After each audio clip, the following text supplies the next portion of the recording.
Hello दोस्तों, एक नई कहानी में आप लोगों का फिर से स्वागत है। तो चलिए फिर आज की कहानी को शुरू करते हैं। मेरी पत्नी शहर से गांव जा चुकी थी।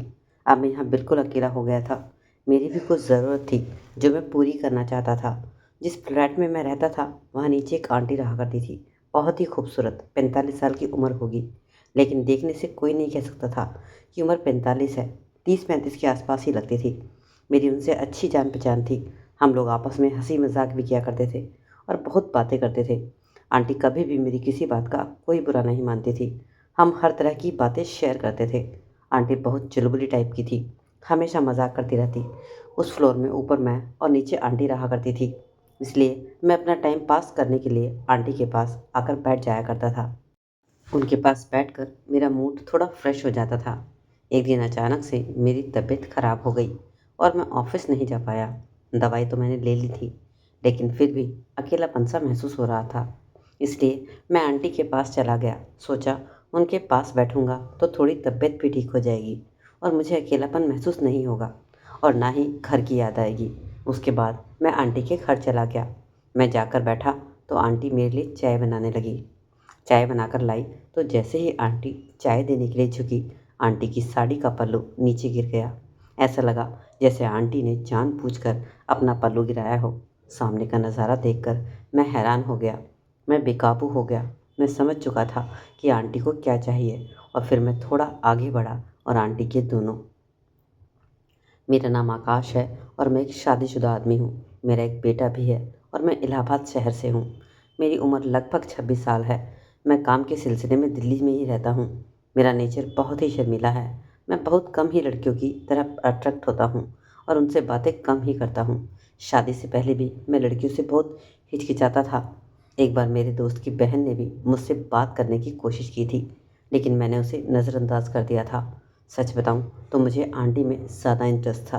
लड़कियों से मैं कम ही बात किया करता था, क्योंकि आंटी को ज़्यादा एक्सपीरियंस होता है और वह बहुत जल्दी मान भी जाती हैं। अब मैं आपको उस समय की बात बताता हूँ जब मैं दिल्ली में किराए के एक मकान में अपनी पूरी फैमिली के साथ रहता था।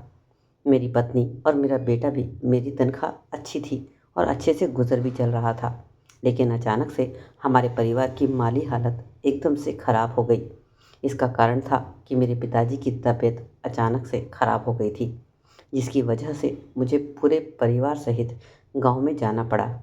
कुछ दिन हम ये लोग यूं ही गांव में ही रहे और जब पिताजी की तबीयत ठीक हो गई तो मैं वापस शहर लौट आया।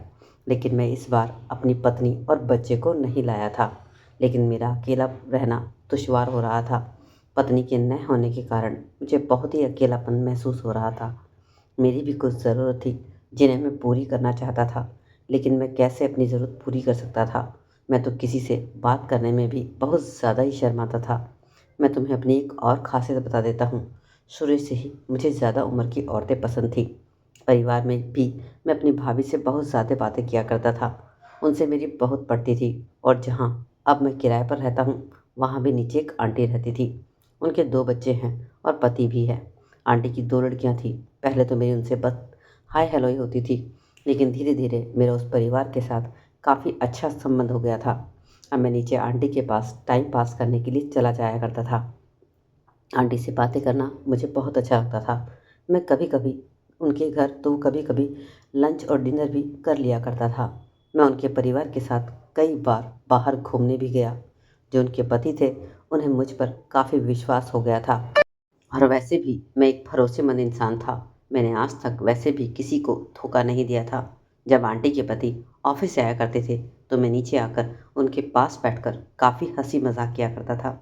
और कभी आंटी को बाज़ार से कुछ लाना भी होता था तो वह मेरे साथ ही आना जाना किया करती थी। हम रास्ते में भी बहुत हंसी मजाक करते थे। आंटी जब भी कुछ स्पेशल बनाती थी तो मेरे लिए ऊपर ज़रूर भिजवाती थी। मुझे आंटी के हाथ का खाना भी पसंद था और उनसे बातें करना भी बहुत पसंद था। एक दिन अचानक से मेरी तबीयत खराब हो गई और मैं ऑफिस नहीं गया। नीचे आंटी की दोनों बिटियां स्कूल जा चुकी थी और आंटी के हस्बैंड भी अपने ऑफिस के लिए निकल गए थे। अब पूरे घर में हम दोनों अकेले थे। इसलिए मैंने सोचा क्यों ना आंटी के पास जाकर अब थोड़ी देर के लिए बैठ जाऊं। मेरा मन भी हल्का हो जाएगा और मेरी तबीयत भी ठीक हो जाएगी। इसलिए मैं नीचे आंटी के पास चला गया। आंटी किचन में थी। मुझे देखते ही बोली, क्या बात है आकाश, क्या तुम आज ऑफिस नहीं गए? मैंने कहा, नहीं आंटी, मेरी थोड़ी तबीयत ठीक नहीं है और मुझे घर की भी काफ़ी याद आ रही है। मुझे अपने बच्चों से मिले काफ़ी दिन हो गए हैं और ना ही मैंने अपनी पत्नी नेहा को बहुत दिनों से देखा है। इस पर आंटी कहने लगी, अरे यार, क्या बात है, तुम यह आंटी कहकर मुझे यूँ जताने की कोशिश करते हो कि मैं बूढ़ी हो चुकी हूँ। तुम मुझे भाभी क्यों नहीं कहकर पुकारते? मैं थोड़ा सा शर्माया और कहा, ठीक है, आज से मैं आपको भाभी जी ही कहूँगा। कहने लगी, जब भाभी हूँ तो भाभी की तरह ही बात किया करो ना। वह बहुत ज़्यादा मजाक करने लगी। मैंने उसे कहा, भाभी जी, आजकल बहुत अकेलापन महसूस कर रहा हूँ। मेरी भी कुछ ज़रूरत है और मेरी पत्नी वहाँ गाँव में है। कभी कभी तो लगता है कि उड़कर उसके पास चला जाऊँ और अपनी ज़रूरतें पूरी कर लूँ। और मैं थोड़ा सा हंस दिया। इस पर आंटी कहने लगी, अच्छा जी, तो तुम्हें बहुत याद आती है अपनी पत्नी की। मैं समझ सकती हूँ कि तुम पर क्या बीत रही होगी। जवान लड़के हो, आखिर जीवन साथी की ज़रूरत तो हर रोज़ तुम्हें होती ही होगी। इतना कहकर भाभी किचन में चाय बनाने के लिए चली गई और मेरे लिए चाय बना लाई। बोली, आकाश, चाय पी लो, तुम्हारा मूड और तुम्हारी तबीयत दोनों अच्छे हो जाएंगे। उसके बाद जैसे ही वह चाय देने के लिए झुकी कि सामने का नज़ारा देखकर मेरा दिल मचल उठा। आंटी के अंगों को देखकर मैं तड़प उठा। मैं लगातार तड़पती आंखों से उनकी तरफ देख रहा था। आंटी ने मेरी आंखों के आगे हाथ हिलाया और कहा, कहाँ खो गए आकाश? जबकि वह मेरी निगाहों को अच्छी तरह समझ रही थी कि मैं क्या चाह रहा था और क्या देख रहा था। वह मन ही मन मुस्कुरा रही थी। उसके बाद कहने लगी, आकाश, कॉफ़ी पियो। मैंने कहा, आप पियोगी तो मैं भी पी लूँगा। आंटी कहने लगी, तुम बड़े ही शरारती हो गए हो। और इस पर वह ज़ोर ज़ोर से हंसने लगी। मैंने भी पलट कर जवाब दिया, अगर आप चाहें भाभी तो मैं और भी शैतानियाँ कर सकता हूँ। मेरी तबीयत अभी ठीक नहीं है, अगर तुम मान जाओगी तो मेरी तबीयत भी ठीक हो जाएगी।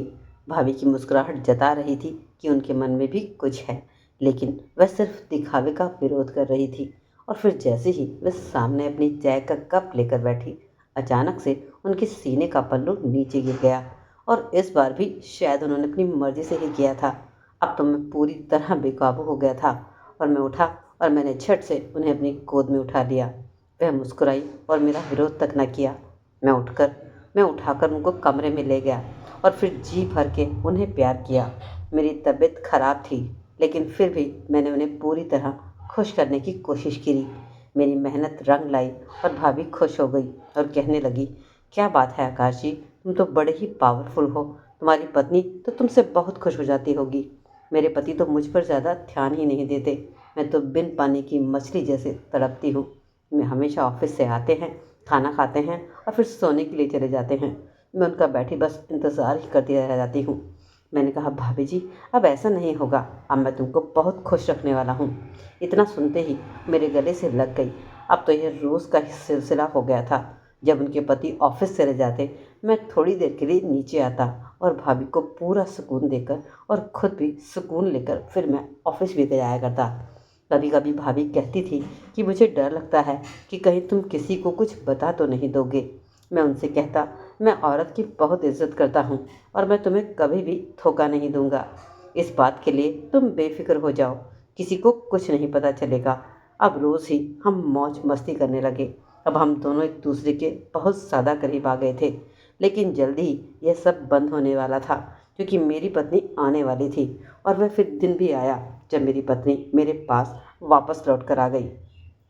अब जब मेरी पत्नी आ चुकी थी तो मैं सारा समय बस उसी के साथ गुजारता था। अब मैं भाभी के पास कभी कभी ही जाता था, लेकिन कभी कभी तो ऐसा होता था कि मैं उनके पास जा ही नहीं पाता था, क्योंकि मुझे लगने लगा था कि शायद मेरी पत्नी को मुझ पर शक होने लगा है। वह हमेशा मुझसे पूछने लगी कि क्या तुम्हें मेरी याद नहीं आती? तो मैं हमेशा यही जवाब देता, ऐसा कैसे हो सकता है कि मुझे तुम्हारी याद ना आए? कैसा बेतुका सवाल पूछ रही हो? लेकिन मैं जानता था कि वह मेरी बातों पर यकीन नहीं करती थी। अब मैं भाभी के पास बिल्कुल भी नहीं जा पाता था। मुझे उनकी याद सताती थी। और एक दिन जब मैं मौका देखकर भाभी के पास गया तो भाभी कहने लगी, क्या बात है आकाश, आजकल तुम मुझे भूल से गए हो।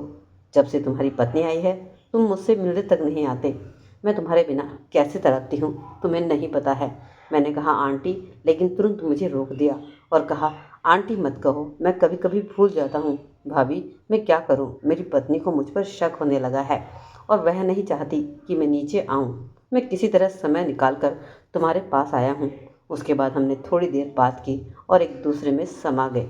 उसके बाद मैं अपने ऑफिस के लिए निकल गया, लेकिन जब मैं ऑफिस से लौटा तो मेरी शर्ट पर लिपस्टिक के निशान थे, जो मेरी पत्नी ने देख लिए। मेरी पत्नी मुझ पर चिल्लाने लगी और कहने लगी, मुझे पहले से ही शक था कि तुम्हारा उस नीचे वाली आंटी से चक्कर है। अब मुझसे सहन नहीं हो रहा है। अब मैं सारी बातें उनके पति को जाकर बता दूंगी और तुम दोनों को सबक सिखा कर रहूँगी। मैं डर गया और कहने लगा, प्लीज़ तुम ऐसा कुछ मत करना। वह रोने लगी और कहने लगी, उधर मैं गांव में तुम्हारे पिताजी की सेवा कर रही थी, तुम्हारे बच्चे को पाल रही थी, और इधर तुम रंग रलियां मना रहे थे, मुझे धोखा दे रहे थे। क्या आपकी ज़रूरत इतनी ही है कि आप मेरे बिना अगर रहोगे तो किसी से भी रिश्ता बना लोगे? उधर मैं भी तो तुम्हारे बिना अकेली रह रही थी ना। मैंने तो कोई रिश्ता नहीं बनाया। ऐसा करते हुए आपने एक बार भी नहीं सोचा कि आपकी बीवी है, बच्चा है। लेकिन अगर आपको उस औरत से भी प्यार है तो तुम चाहो तो उस औरत के साथ ही रह सकते हो। मैं तुम्हें छोड़कर गांव चली जाऊंगी। तुम मेरी तरफ से फ्री हो जाना। तुम्हारी ज़िंदगी में फिर कभी लौट कर नहीं आऊँगी। एक औरत की ज़िंदगी में दूसरी सौतन का होना बहुत मुश्किल होता है। औरत के लिए बर्दाश्त करना बहुत मुश्किल है। एक औरत का अपने पति का बंटवारा करना बर्दाश्त के बाहर है।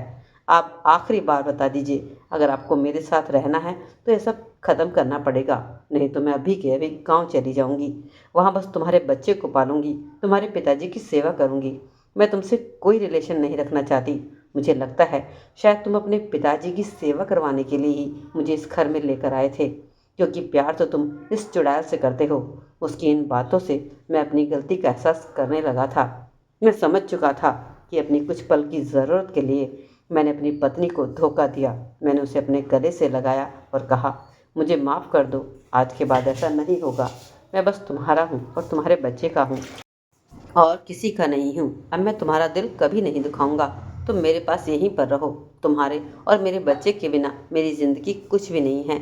और फिर उसके बाद मैं भाभी के पास कभी भी नहीं गया।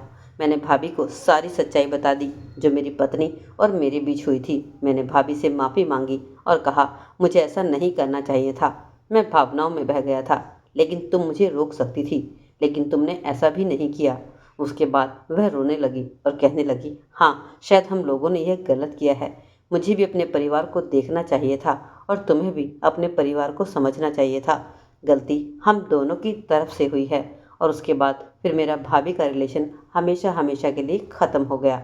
अब मैं अपने परिवार के साथ खुश था और भाभी अपने परिवार के साथ खुश थी। यह सब नादानी में की गई गलती थी, जो हर इंसान से हो ही जाती है, जिसके लिए मैं बहुत शर्मिंदा हूँ। तो दोस्तों, यह थी छोटी सी कहानी। अच्छी लगे तो लाइक कर दीजिए, चैनल को सब्सक्राइब करके भी जाइएगा। मिलते हैं एक ऐसी ही कहानी के साथ अगले नए वीडियो में। तब तक के लिए अपना ख्याल रखें। Take care, bye bye.